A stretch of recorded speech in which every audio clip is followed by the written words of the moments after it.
सभी दर्शकों को नमस्कार। आज हम पहुंचे हैं गांव बिरडाना के अंदर, जो यहाँ सरपंच प्रतिनिधि है विनोद कुमार जी से वार्तालाप करते हुए कि किन मुद्दों को लेकर वह पंचायती चुनाव के अंदर आए हैं, ऐसे कौन से मुद्दे हैं जो उन्हें सरपंची के लिए दावेदारी जता रहे हैं। तो विनोद कुमार जी, सबसे पहले हम जानना चाहेंगे कि किन मुद्दों को लेकर आप पंचायती चुनाव के अंदर आए हैं। नमस्कार जी। नमस्कार सर।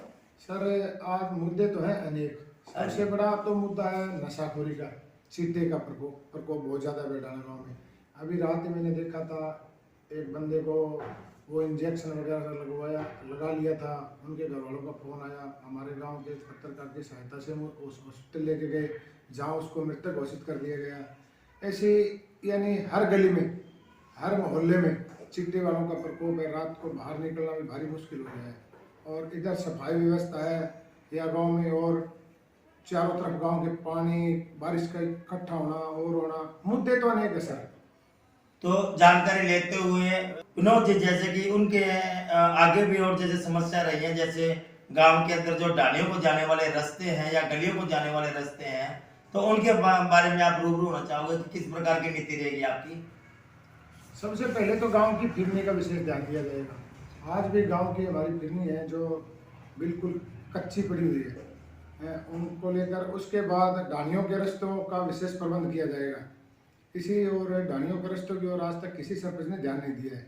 तो लगभग हमारा जो ये 70 का एरिया है, तो बारिश के मौसम में तो उनका घर से बाहर निकलना मुश्किल हो जाता है।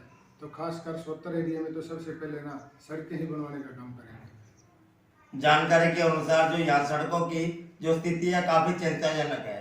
तो विनोद जी, आगे जिस तरह की अगर आप जानकारी लेंगे हमारे दर्शक कि अगर जो बीपीएल के मुद्दे हैं, बीपीएल कार्ड की सर्वे के मुद्दे हैं, गरीब वर्ग के लोग हैं उनके नहीं बन पाते हैं, या आयुष्मान के कार्ड है, तो उनके बारे में आप हमारे दर्शकों से रूबरू होना चाहो। सरकार द्वारा एक सर्वे करवा कर ही जो बीपीएल कार्ड से वंचित परिवार है उनको बीपीएल कार्ड में जोड़ने का काम करेंगे। और जो गरीब वर्ग है अपना इलाज अपने खुद के पैसों से नहीं करवा पाते हैं, उनके लिए आयुष्मान कार्ड बनवाने का विशेष ध्यान दिया जाएगा। गांव की बात करें तो आज सप्लाई की जो पाइपलाइन है जगह जगह टूटी हुई है, लीकेज हुई है, घरों में साफ पानी की व्यवस्था नहीं है। तो उसके लिए नई पाइपलाइन बिछवाने का विशेष प्रबंध ध्यान दिया जाएगा।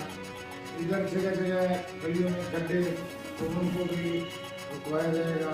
बारिश के मौसम में गाँव के चारों तरफ जल भराव की स्थिति हो जाती है, जिससे अभी पीछे 200-250 घरों में पानी घुस गया था। उनके लिए रिचार्ज बोर की विशेष व्यवस्था की जाएगी सरकार की सहायता से। और गांव में जो भी चारों तरफ जो मकान जिनके बारिश के अंदर गिर गए थे, कच्चे थे या पक्के थे, सरकार की सहायता से उनको नए मकान दिलवाने का काम किया जाएगा। विनोद जी, जैसे कि अगर समस्याओं को देखें तो आज नौजवान पीढ़ी है, नौजवान पीढ़ी जिनकी जिम वगैरह की व्यवस्था जो नशे की तरफ जा रहा है, तो उनके लिए आपका किस प्रकार का रुझान है। सर, सबसे पहले तो मेरा फोकस इसी पे रहेगा। रात में मैंने देखा था, विजय पत्रकार के साथ मैं जब गया तो वहाँ डॉक्टरों ने उस बंदे को मृतक घोषित कर दिया। तब ना अंदर से आत्मा की आवाज़ एक आई कि अगर सरपंच बनते हैं ना तो 26 तारीख से इसी के ऊपर लगाम लगाने का काम किया करेंगे। गाँव की एक युवा वर्ग की कमेटी का गठित करेंगे, जहाँ भी जिस गली में भी नशा बेचता या नशा करता हुआ पकड़ा जाएगा उसको हम डॉक्टरी इलाज के लिए नशा मुक्ति केंद्र छोड़ेंगे पंचायत की खर्चे पे। अगर जो भी बंदा नशा छोड़ना चाहता है, अगर उसके पास अपने पैसे नहीं है और नहीं है, तो डॉक्टरी इलाज के लिए हम अपनी ओर से आर्थिक सहायता करेंगे और डॉक्टरी इलाज कराने में उसका पूरा सहयोग करेंगे। अभी भी आज मैं बेडाना गाँव में राय सिख बिरादरी की तरफ गया था, देखा काफ़ी लोगों के मकान आज भी कच्चे हैं।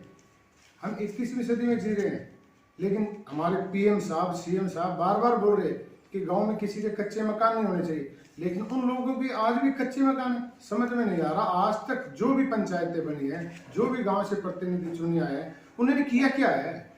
उनके पल्ले से पैसे नहीं लगते सर। सिर्फ वो एक अपना प्रस्ताव पास करें सरकार द्वारा, उनको आर्थिक सहायता दिलाएं। आज भी लोग बारिश से कच्चे मकान ढह गए। मैंने 1-2 घरों में देखा वो पोलोथीन लगाकर छत पर बैठे हुए थे। तो ये क्या सिस्टम है, क्या हमें लोन ही नहीं मिल रहा? क्यों नहीं मिल रहा भाई? लेकिन इनका ना कोई प्रतिनिधित्व नहीं कर रहा, इनकी सहायता नहीं कर रहा। तो सबसे पहले तो सरपंच बनने के बाद हम नशा या जिनके गांव में कच्चे मकान है उनकी एक लिस्ट तैयार करेंगे, उन सबको पक्का मकान दिलाने का काम करेंगे। विनोद जी, जैसे कि सीसीटीवी कैमरे जो एक अपराध की श्रेणी को रोकता है, तो उसके बारे में हमारे दर्शकों को बताना चाहोगे? अभी मैंने परसों नॉमिनेशन किया था, तो वहाँ भी हमारा एक इंटरव्यू था। तो हमने सबसे पहले यही कहा था कि गांव में जो व्यक्ति चिट्टे के जाल में धंसे हुए ना, वो बस चोरी की वारदातें, डकैती की वारदातें, तो उनके ऊपर लगाम लगाने के लिए सीसीटीवी कैमरे लगाए जाएं जिससे वारदातों को रोका जा सके।